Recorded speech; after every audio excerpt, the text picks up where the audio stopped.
Y quiero compartir lo que va a ser el lema, pero se lo voy a decir al final el lema, no se lo voy a decir al principio, ¿vale? Así que al final les diré el lema. Pero vamos a Mateo capítulo 5, versículos del 1 al 2. Dice así la palabra del Señor. Para su gloria, para su honra, Señor, tu palabra es fuente de vida para nosotros, Señor. Aleluya.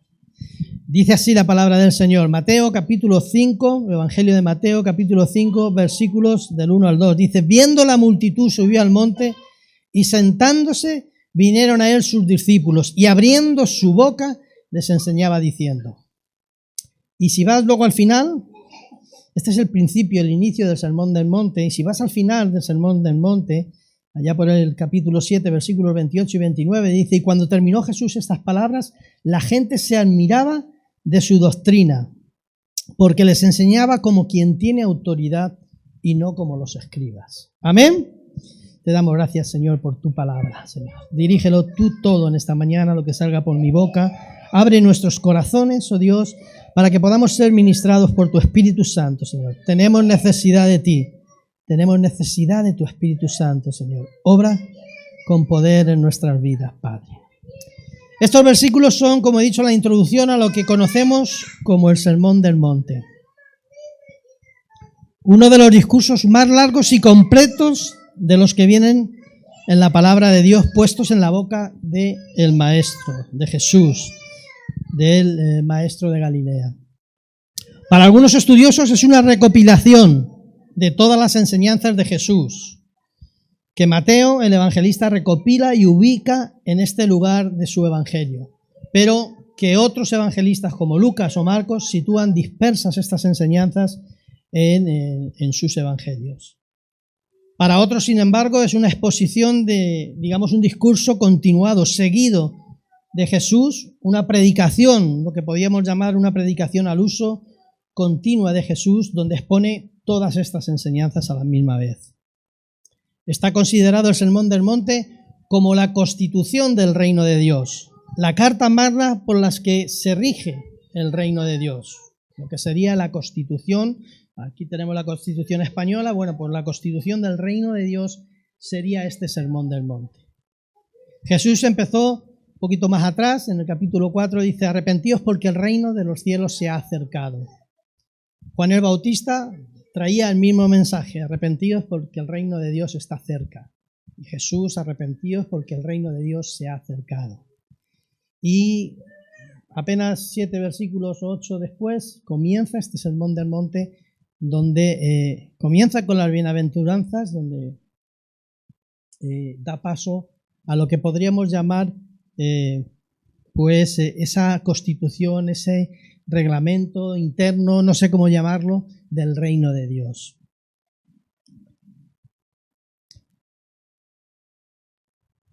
Recoge enseñanzas y pronunciamientos nunca antes dichos por ninguna otra persona y contrapuestas al pensamiento general de la época de entonces, pero también al pensamiento de nuestros días. Nos habla desde lo que sería el estado del bienestar del reino, tanto que hablamos del estado del bienestar, la mejora del estado del bienestar en nuestro país, las mejoras sociales, eso que tanto oímos en las noticias.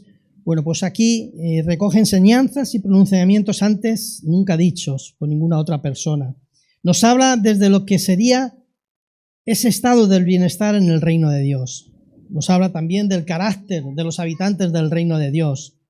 Nos habla del amor, de la humildad, de la justicia del reino, de la sabiduría del reino, de los beneficios del reino y termina con el consejo y la prudencia de vivir según las leyes del reino de Dios. Todo eso lo tenéis desde el capítulo 5 de Mateo hasta el capítulo 7.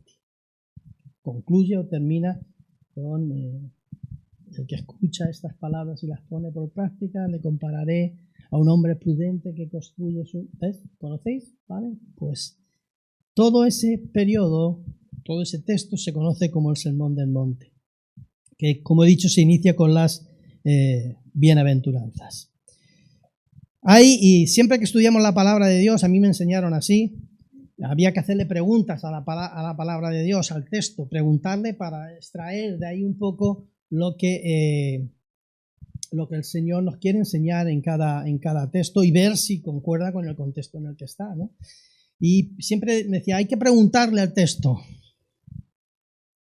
Y aquí le preguntamos al texto, ¿quién es el predicador de este sermón? Jesús es el predicador, es el que expone este sermón, es el que hace esa exposición tan maravillosa de las bondades del reino de Dios.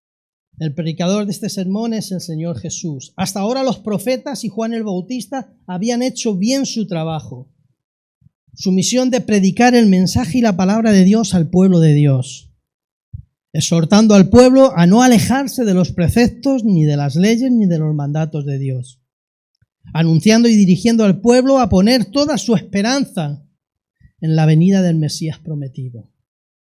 Pero ahora,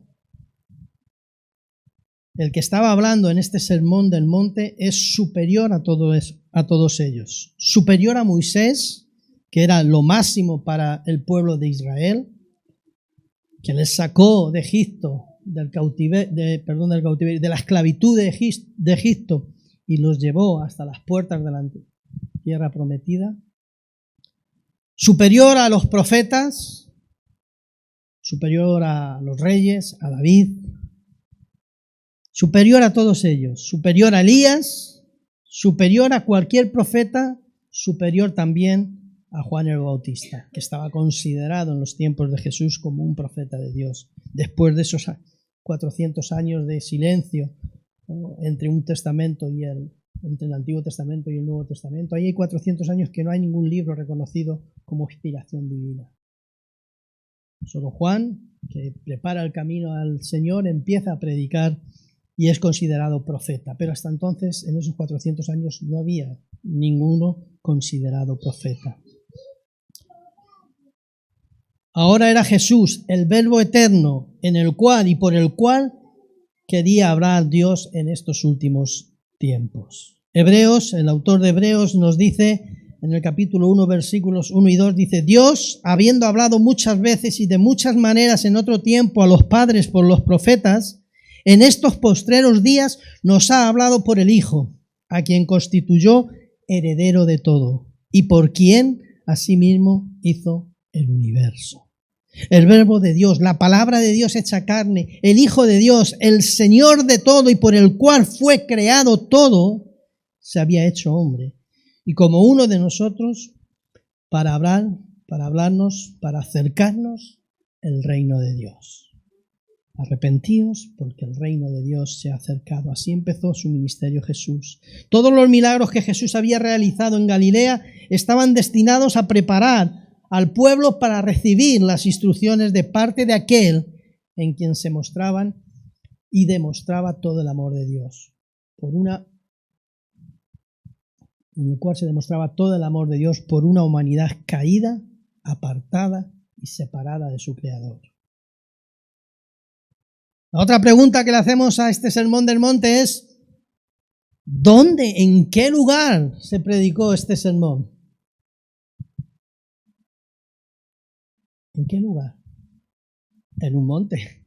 Por eso lo llamamos el Sermón del Monte. En un monte. El lugar donde se predicó este sermón es una montaña sin nombre en Galilea, en el norte de Israel. No escogió Jesús ningún monte de los más famosos en las Escrituras o en el Antiguo Testamento, ninguno de los montes santos de Sión. No subió a predicar al monte Carmelo, no subió al monte Hermón, ni mucho menos se fue al Sinaí, donde fue dada la ley. Un monte en Galilea. Algunos estudiosos lo han situado, pero ni siquiera le han dado nombre. No sé si tendrá nombre ahora ese monte, pero es un monte anónimo. No escogió uno de los montes santos de Sion. Con ello nos indica Jesús que la voluntad de Dios no es solo que se ore y se adore en todo lugar, sino también que se predique en todas las partes. En el monte Sinaí Dios había dado la ley al pueblo a través de Moisés. En un monte desconocido de Galilea, Jesús estaba dando directamente la normativa espiritual del reino de Dios. Aunque hay diferencias significativas entre un momento y otro, son muy diferentes. Cuando se dio la ley, descendió Jehová sobre el monte. Lo podéis ver en Éxodo, luego os puede servir de devocional para toda la semana, en Éxodo 19:20. Cuando se dio la ley en el Sinaí, descendió Jehová sobre el monte. En esta ocasión es Jesús el que sube al monte. En el Sinaí Dios habló en medio de truenos y relámpagos y curiosamente el pueblo tuvo miedo. Y le dijeron a Moisés, no, que no nos hable el Señor a nosotros. Sube tú, que parece que está un poco enojado el Señor, ¿no? Truenos, relámpagos, tuvo miedo.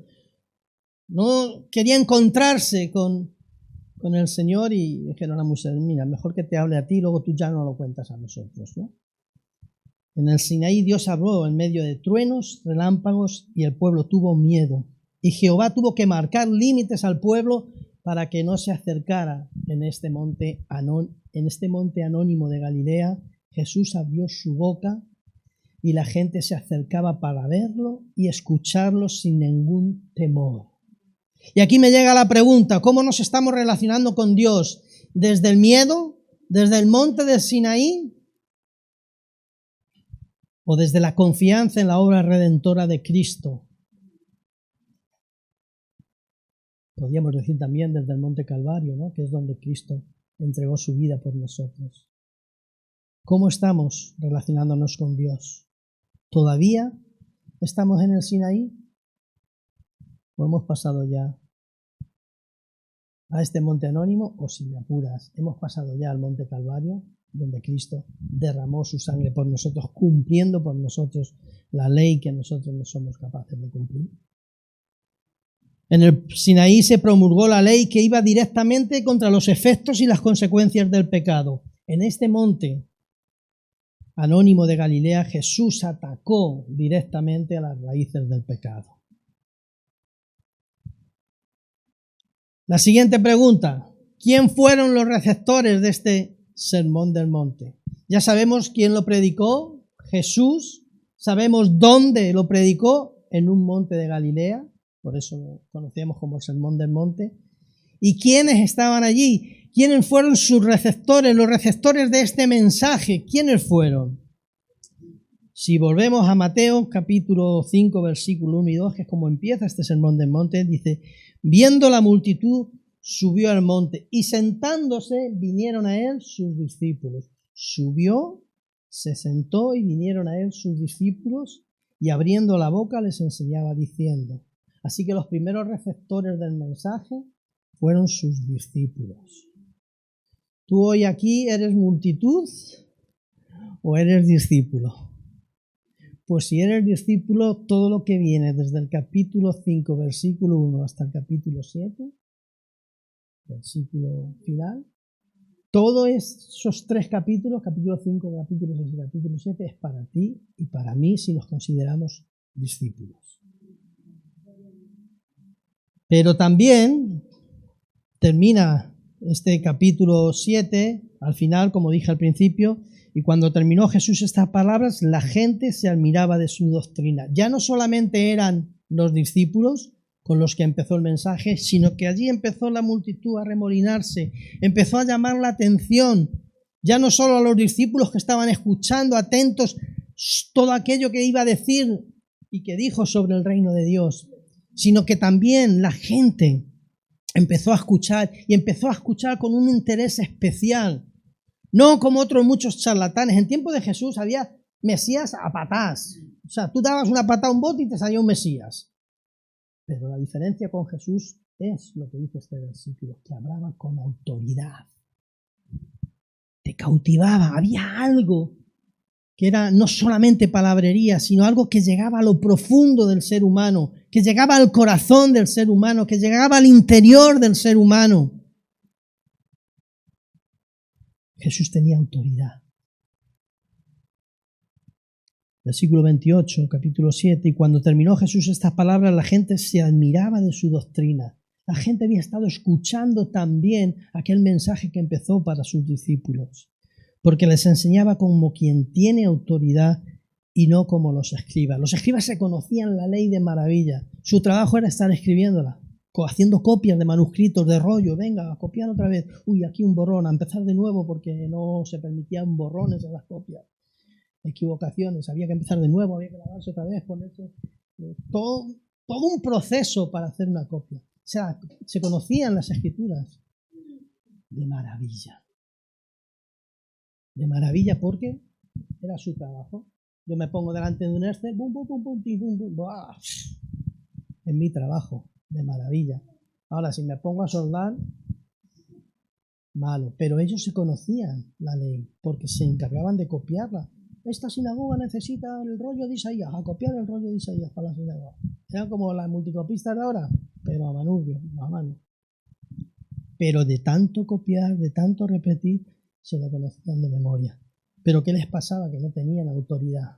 Podrían darte una clase sobre el Levítico, pero no tenían autoridad para que llegase al corazón, para que llegase al fondo de la persona. Sin duda los discípulos estaban mejor dispuestos a recibir y entender estas enseñanzas, pero el mensaje era para toda la gente también, para esa multitud que se había sentado en la ladera de esa montaña anónima para oír al Maestro. Bueno, sabemos quién fue el predicador, Jesús. Sabemos dónde se dio esta predicación, en un monte de Galilea. Sabemos a quién iba destinado el mensaje, a los discípulos y a la gente, a la multitud. Y el mensaje, el contenido de la predicación, ¿verdad? Esa sería la pregunta. ¿Y cuál era el contenido de este mensaje? Las enseñanzas de Jesús en este sermón del monte tienen que ver con los fundamentos de cómo vivir de acuerdo al reino de Dios. Cuando entregamos nuestra vida a Cristo, se la hemos entregado a Él. Ya no vivimos bajo nuestro reglamento y nuestras leyes, nuestras apetencias, nuestros apetitos, nuestros deseos. No.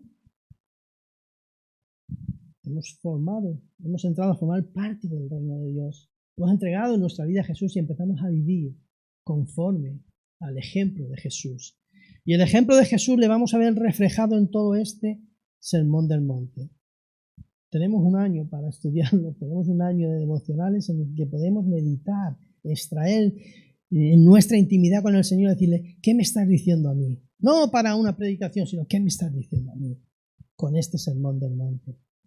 Las enseñanzas de Jesús en este sermón del monte tienen que ver con los fundamentos, como he dicho, de cómo vivir de acuerdo al reino de Dios, tratando temas muy variados. Vais a ver que hay una lista que prácticamente abarca todo lo que necesita el ser humano. Tratando temas variados y muy necesarios para nuestro crecimiento y madurez espiritual. Comienza con las bienaventuranzas. Son la introducción a este sermón del monte, una descripción de lo que sería el estado del bienestar muy distinto a cómo lo entiende el mundo y la sociedad en la que vivimos ahora también. Bienaventurados, comienza cada una de esas bienaventuranzas. Bienaventurados, felices, dichosos, esto es lo que significa bienaventurados, felices, dichosos, doblemente contentos. Cuando te pones a investigar una palabra te da un montón de riqueza para que entiendas qué significa bienaventurados. Y dice bienaventurados, felices, dichosos, doblemente gozosos, todos los pobres de espíritu, los que lloran, los mansos, los que tienen hambre y sed de justicia, los misericordiosos, los limpios de corazón, los pacificadores, los que padecen persecución. Estas podríamos ya decir que son las credenciales del reino, que te llevan a los beneficios y al estado del bienestar del reino, que es lo siguiente. porque de ellos es el reino de los cielos, porque recibirán consolación, porque recibirán la tierra por heredad, porque serán saciados, porque alcanzarán misericordia, verán a Dios, serán llamados hijos de Dios, porque su galardón es grande en los cielos. He hecho una extracción de los inicios y de los resultados, de las credenciales y de los beneficios, el estado del bienestar del reino de Dios. El carácter, otra de las cosas, ya hemos visto las bienaventuranzas, otras de las cosas que vamos a ver otras de muchas cosas que vamos a ver en este Sermón del Monte, es el carácter del discípulo. Ahí tenemos la sal y la luz. Vamos a ver también la ley y los profetas, la verdadera intención detrás de la ley, enfatizando la justicia interna y el amor genuino, el espíritu y no la letra. Vamos a ver enseñanzas morales y éticas, temas como la ira, el adulterio, el divorcio, los juramentos, la venganza, el amor a los enemigos, ampliando las enseñanzas tradicionales y llamando a una justicia más profunda y a un amor más radical. También vamos a ver la práctica religiosa. Jesús da instrucciones sobre la caridad, sobre la oración, sobre el ayuno desde la sinceridad, buscando agradar a Dios y no a los hombres. Vamos a ver también la confianza en Dios. Jesús exhorta a confiar en Dios como máxima prioridad, a establecer prioridades en nuestras vidas y que la confianza en Dios sea esa máxima prioridad, a buscar el reino de Dios y su justicia y confiar en la providencia de Dios. Todo lo demás os será añadido. Pero también vamos a ver cómo deben ser las relaciones personales. Enseña sobre el juicio a los demás, sobre la oración perseverante, sobre la regla de oro. Lo que quieras que los demás te hagan a ti, hazlo tú a los demás, ¿verdad? La importancia también de discernir entre lo bueno y lo malo. Y termina con, como dije antes, con los dos cimientos. La importancia de poner en práctica todas estas enseñanzas. Desde el capítulo 5, 6 y 7. Todo el capítulo 5, 6 y 7. Si no se pone en práctica, es una buena exposición. Pero Jesús termina precisamente exhortándonos a poner en práctica estos 3 capítulos del Evangelio de Mateo. Para terminar y concluir, este Sermón del Monte tiene el máximo valor para nuestra vida como discípulos de Cristo. ¿Por quién lo predicó? Por Jesús. Todas estas palabras que Mateo recoge fueron dichas por Jesús. Son palabras directas de nuestro Salvador para nosotros, para sus discípulos. Nos podemos imaginar allí sentaditos en el monte, en ese monte anónimo de Galilea, sentaditos recostados sobre el monte, escuchando a Jesús decir estas palabras. Pronunciadas desde un monte anónimo, lejos de cualquier ritual o de cualquier religiosidad. No era la sinagoga, no era el templo, era un espacio común, abierto, donde te invita a que entres, a que te sientes al lado de Él, donde respiras en libertad en ese monte. Y ahí poder escuchar este sermón precioso de Jesús. Dirigido a sus discípulos, aquellos que nos llamamos seguidores de Cristo. Si tú te consideras multitud y dices, bueno, está bien, me llamó la atención, pero no quiero ir más allá, pues a lo mejor no es para ti. Pero si te consideras discípulo de Cristo, estas palabras son directas para ti y para mí. Son dirigidas a sus discípulos, aquellos que nos llamamos seguidores de Cristo, para ponerlo en acción. No para recordarlo, no para memorizarlo, Yo recuerdo que cuando llegué a la iglesia no existían las tablets ni nada de esto, y allí tenías que escribir por un lado de la tarjetita la referencia y a la vuelta el texto, y ibas en el autobús. Voy a decir el clásico que todo el mundo sabemos, ¿vale? Juan 3:16, porque de tal manera, y daba la vueltecita, porque de tal manera amó Dios al mundo. Y te iban memorizando así los versículos. Desde que entró esto, nadie memoriza versículos. Vamos, seamos sinceros, que no memorizamos, que buscamos y vamos derecho, vamos. Yo me aprendí los que me aprendí hasta que llegaron las tablets estas. Ya no me aprendí más. Dirigido, es un sermón dirigido para nosotros, hermanos, con un mensaje retador, apasionante, porque si vas versículo a versículo, tú dices, esto va a contracorriente, esto es plenamente revolucionario. Tenga que perdonar yo a mis enemigos. Bienaventurado el pobre. ¿Cómo que el pobre? Bienaventurado el miserable, pero no, bienaventurado el pobre de espíritu, ¿no? O sea, no choca con nuestra mentalidad de nuestros días. Chocaba entonces, pero choca con la mentalidad de nuestros días más todavía. Es un mensaje retador, apasionante, diferente a lo que vemos en nuestros días ahora mismo. Tú, si escuchas los discursos de ahora, no tiene nada que ver con el discurso, con el sermón del monte que hizo nuestro maestro.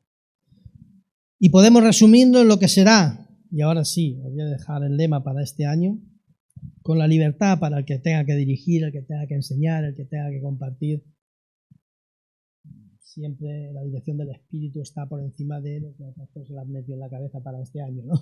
Eso siempre con esa libertad, ¿no?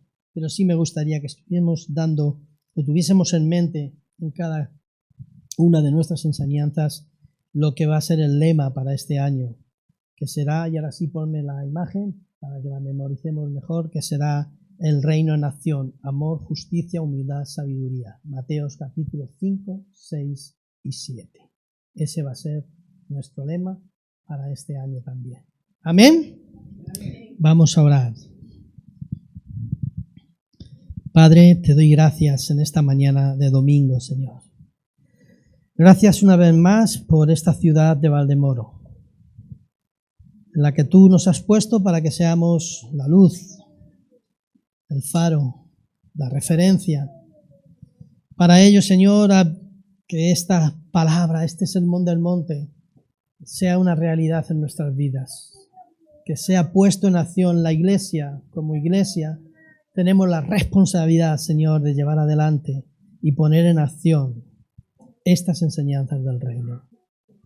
Gracias porque el reino de los cielos se ha acercado en la persona de Jesús. Gracias porque has entrado en nuestras vidas. Gracias porque formamos parte de ese reino. Ayúdanos también, Señor, a seguir las enseñanzas del reino. Señor, bendice esta ciudad de Valdemoro. Bendice cada hogar, cada familia, cada matrimonio, cada joven, Señor, cada niño. Hay tanta necesidad, Señor, en esta ciudad, como en tantas otras de nuestro país, Padre, de España y del resto del mundo, pero nos has puesto aquí con un propósito, con un plan. Ayúdanos a llevarlo adelante, a cumplirlo, Señor, a vivir en nuestras vidas, en primer lugar, las verdades y las enseñanzas del reino, para que esta ciudad pueda ver en esta iglesia y pueda ver en nosotros, en cada uno de nosotros, esas enseñanzas vivas y en acción, Padre. Bendice, Señor, esta ciudad de Valdemoro. Bendice, Señor, a sus autoridades en una situación y en un país tan complejo como el nuestro, con tantas contradicciones y con tantas dificultades, Padre. Que nuestra confianza, nuestra prioridad esté puesta en ti siempre, Señor. Queremos darte gracias, oh Dios, porque tú nos has mantenido hasta aquí, Señor. Has mantenido este punto, Señor, de referencia en Valdemoro. Gracias por las personas, las familias que se han ido añadiendo a los que con el pastor André iniciaron hace ya mucho tiempo, Señor, y muchos años la obra en este lugar. Gracias por todos los que ahora formamos Casa del Padre, Señor. Tan variados, tan diversos, tan distintos unos de otros, pero a la vez en tus manos, oh Dios, tú haces que esto enriquezca tu iglesia, tu pueblo, Señor. Te doy gracias por cada nación representada, por cada parte del país representada, desde los que han bajado desde Euskadi, desde el País Vasco, Señor, desde los que hemos llegado de Aranjuez, desde los que han venido de otros lugares de este país, desde otras naciones, desde Colombia, desde Ecuador, desde Honduras, desde Rumanía, desde... Seguro que me dejo la mitad. Venezuela, Señor, me dejo a los venezolanos, que son mayoría. Señor, tú sabes, aunque yo me deje algún país, tú lo tienes en tu corazón, Señor, y todos enriquecen esta casa del Padre, porque aquí cabemos todos, oh Dios, todos, pero queremos todos también rendirnos, oh Dios, a tu Espíritu Santo, a lo que tú trabajas con cada uno de nosotros, Padre. Bendice tu palabra, Señor, y haz que pongamos, Señor, esta palabra en acción, Padre. En el nombre poderoso de Jesús. Amén. Querida iglesia, que el Señor les bendiga.